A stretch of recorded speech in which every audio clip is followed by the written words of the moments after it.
Hi everybody. So today we're going to talk about the first 100 days of President Donald J. Trump. So this installation is going to be devoted to exactly that. It'll refer back to some of the other videos that I've done, but that's the gist of it. And so the first thing I did was look up where this came from, because there's been a lot of speculation about why is it relevant, where did it come from, is it that much of a tradition that we need to stick to it as a hard and fast rule? So the way the standard of 100 days, the president's first 100 days came to be is the presidency of Franklin Delano Roosevelt. He was elected in 1933. He was inaugurated in 1933, elected in 1932. And if you've heard of the New Deal, that's basically where it came from. So within a period of 100 days, President Roosevelt was successful in getting about 15 pieces of legislation passed. Now, the reason that that's significant is because, and from everything that I've read, all the research I've done, it doesn't say anything about executive orders. That's probably the most important thing to me. So that means that he did that in conjunction with the legislative branch, with Congress. That's the way it's supposed to be.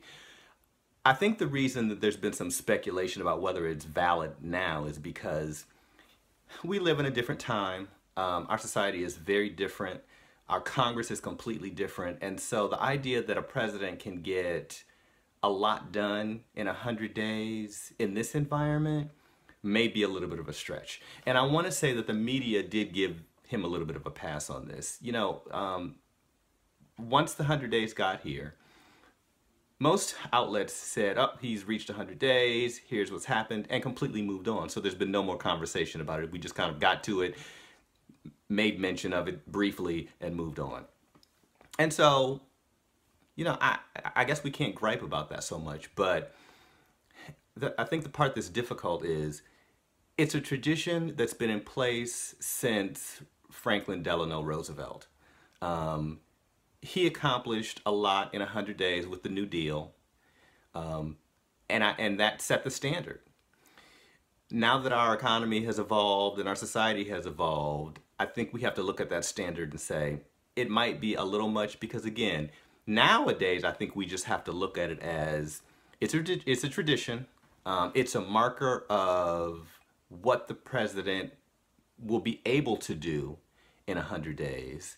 And just some indication of his or her intentions of where they want to take the country. I think we have to leave it at that. Having said that, let's take a look at how President Donald J. Trump is doing. So the first thing is the executive orders. As of day 100, he signed 30 executive orders. The difficulty with executive orders is they don't involve anybody except the president. All he's doing is just signing, saying, this is what I want to happen. We got to take this back to first down. And it's because the point of a piece of legislation is to work with the Congress on it, which an executive order doesn't do. And so to be in a position where you're able to work with Congress and make things happen, that's a victory. But to sign executive orders, which means the executive branch and the legislative branch aren't working together, that to me is not a victory. And so he's said, you know, within the 30 executive orders that he's signed, you know, there were some good pieces of legislation. No, again, I'm not calling that a victory, because in none of those cases did the executive branch and the legislative branch work together. So no, that's not a victory. Let's talk about the immigration ban. Not a victory. And so that's pretty much where he started, and he did that twice, and neither time did that stick. So not a victory. Tax reform. So a couple of days before the 100-day mark, he introduced, in conjunction with his Treasury Secretary, a tax plan, a revised tax plan, but gave no details. And so that left all of us scratching our heads saying, well, what are the details? Or, you know, when is this going to happen? Or can we be more specific? And we have no specifics. And so that was just kind of an attempt to get it in under the wire of 100 days. Not a victory. Healthcare. We've all been around the block with healthcare a few times, and so that wasn't a victory. They never even made it to a vote on the American Health Care Act within the 100 days. Their promise and plan was we're going to repeal and replace the Affordable Care Act, i.e. Obamacare, and that didn't happen. Trump Care, or the American Health Care Act, never got voted on, so that didn't happen. So healthcare, not a victory on that either. So let's talk about the one victory I think that he did have, and that is how he handled the situation in Syria.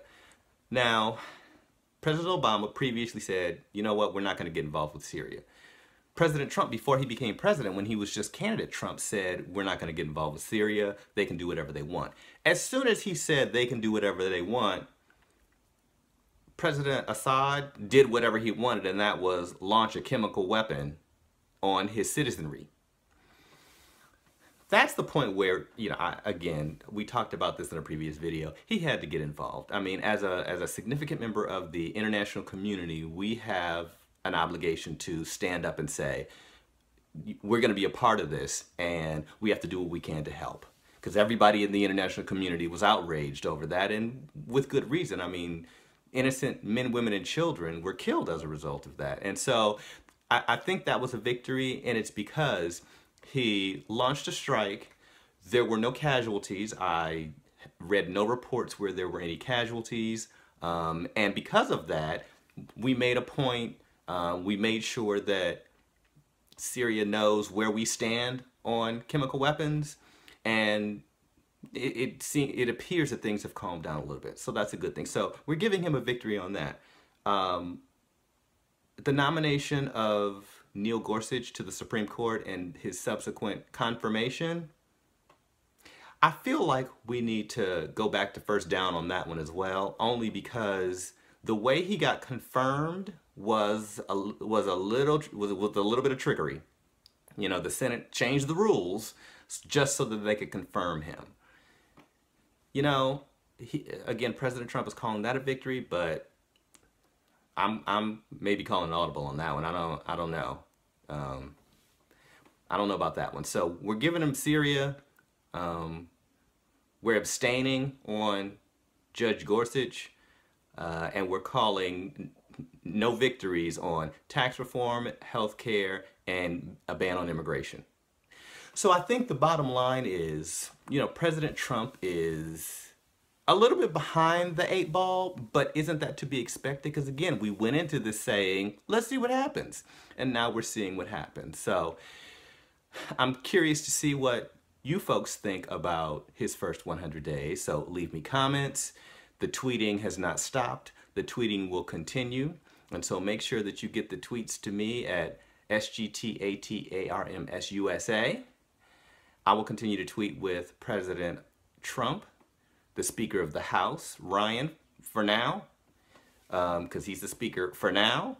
We'll see what happens, because now there's talk about the midterm elections being different than originally thought, and that the Democrats are really kind of in their momentum now. So leave me some comments. Let's see what you have to say about President Trump and whether he has victories or defeats. Leave me comments, and I will see you next time. I will close this installation of the Sergeant at Arms. See you next time.